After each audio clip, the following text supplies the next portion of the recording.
Fala galera, hoje é dia de Absolute Superman número 4. É uma história da DC, escrita por Jason Aaron e desenhada por Rafa Sandoval no ano de 2025. Lembrando que Absolute Superman número 4 é sequência direta das outras edições dessa nova abordagem do Homem de Aço. Se você ainda não viu o vídeo sobre o volume 1, 2 e 3, o link para eles está aqui na descrição. Dá uma olhada lá primeiro e depois volta para esse vídeo aqui. Mas se você já assistiu ou já conhece a história, se inscreve no canal se você ainda não é inscrito e ativa o sininho das notificações, já deixa seu like para não esquecer depois e me segue nas redes sociais. E agora sim, vamos para a história. Senta aí. Christopher Smith, um dos pacificadores que atuavam no Brasil quando o Superman passou por lá, disparou contra a população. E agora ele se reporta ao sistema Brainiac da Lazarus. Smith está à beira de um colapso emocional e admite que atirou na multidão porque estava cheio de raiva por ter sido humilhado pelo Superman. Mas milagrosamente ele não matou ninguém porque as suas mãos estavam tremendo de ódio. Então o sistema Brainiac diz que a sua arma disparou acidentalmente. Foi um problema na arma. Mas Smith diz que não, foi ele mesmo. Ele foi treinado para manter a paz a qualquer custo. E mesmo assim ele não conseguiu.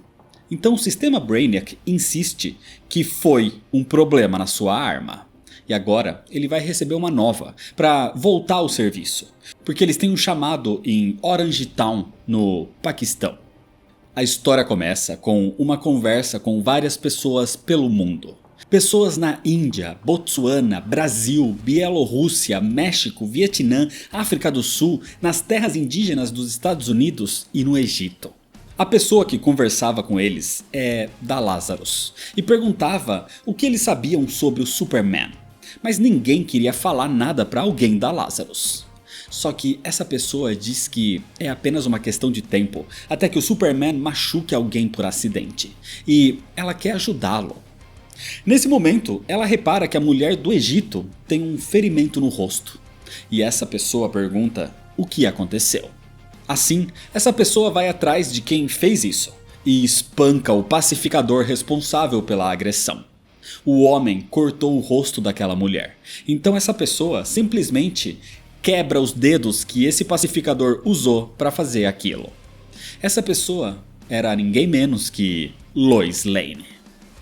Lois era agente especial da Lazarus, mas ela não aceitava essas atitudes violentas dos pacificadores.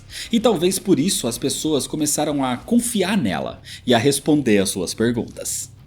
Eles sabem por que Lois está atrás do Superman. Porque ela mudou só com a presença dele. Ela foi atingida pelo raio e agora ela não pode evitar de ir atrás da tempestade.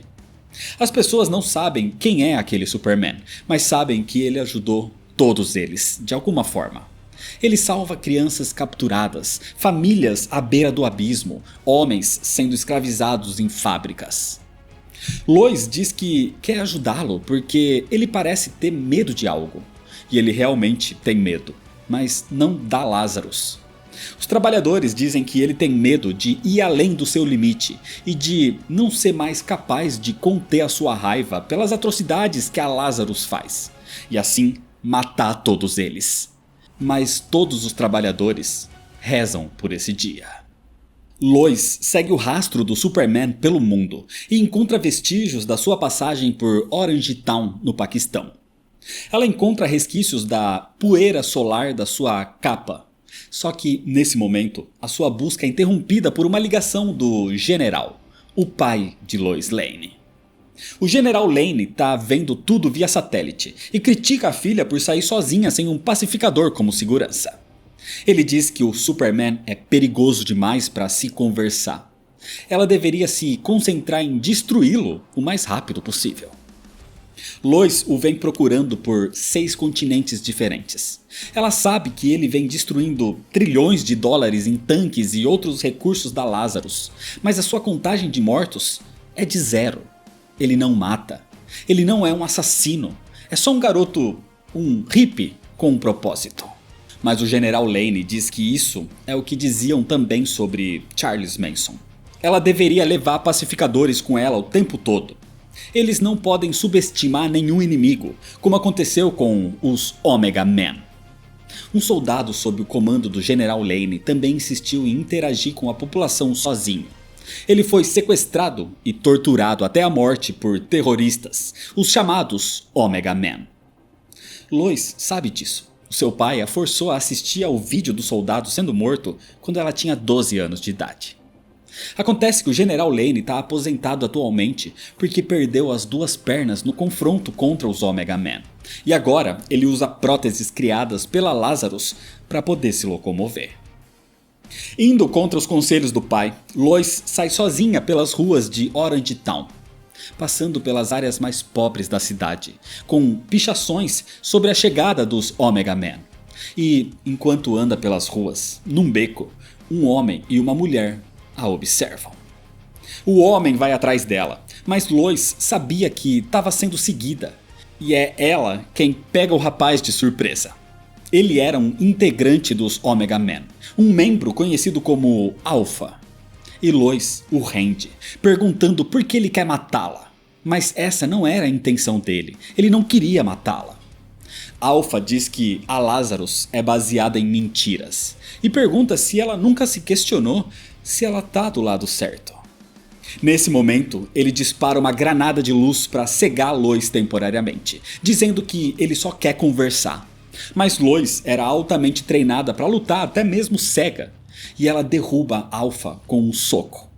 Os dois entram em combate, e enquanto fazem isso, Alpha diz que os Omega Men estão tentando salvar o mundo, e que a Lazarus e o seu diretor não são o que ela pensa que são.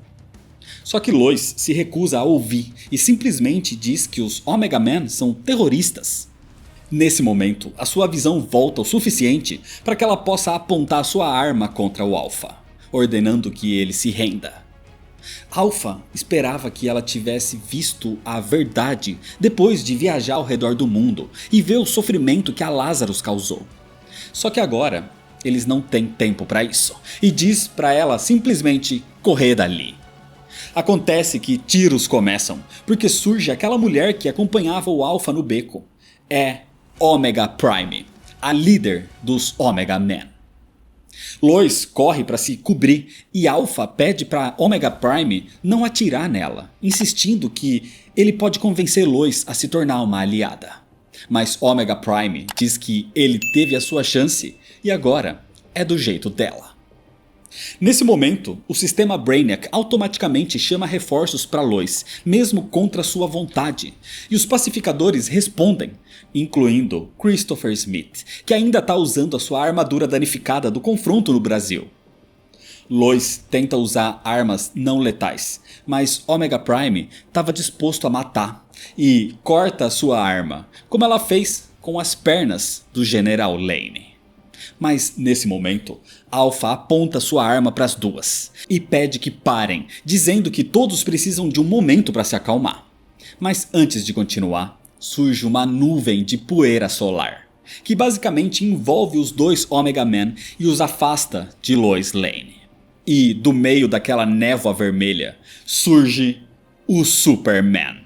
Ele pousa na frente de Lois, e a Omega Prime corre até ele dizendo que os Omega Men estão prontos para ajudá-lo na sua luta contra Lazarus. Mas ele simplesmente a empurra para longe com a poeira solar. O Superman tá ali para dizer a Lois para parar de procurá-lo, mas ela diz que só quer falar com ele por um momento. O problema é que os pacificadores chegam interrompendo a conversa e tiram Lois dali, mesmo contra sua vontade, dizendo que é para sua segurança. Então os pacificadores apontam as suas armas e Christopher Smith está entre eles, gritando, perguntando se o Superman lembra dele. Mas a resposta do Superman é não. E nesse momento ele usa o seu sopro frio e simplesmente congela todos os pacificadores. Assim, ele pula para longe, saindo dali, deixando Lois frustrada e deixando Alpha impressionado, que aproveita para tirar fotos do Homem de Aço. Lois repreende os pacificadores, enquanto uma multidão de civis ri de todos eles ali congelados. O encontro com o Superman foi um fracasso, tanto para Lois como para os Omega Men. E num beco, Omega Prime dá um tapa e repreende Alpha. Inclusive, ele diz que pode usar o seu nome verdadeiro agora, Jimmy Olsen. Só que Jimmy nem presta muita atenção nela. Ele tá mais interessado nas fotos que tirou do Superman.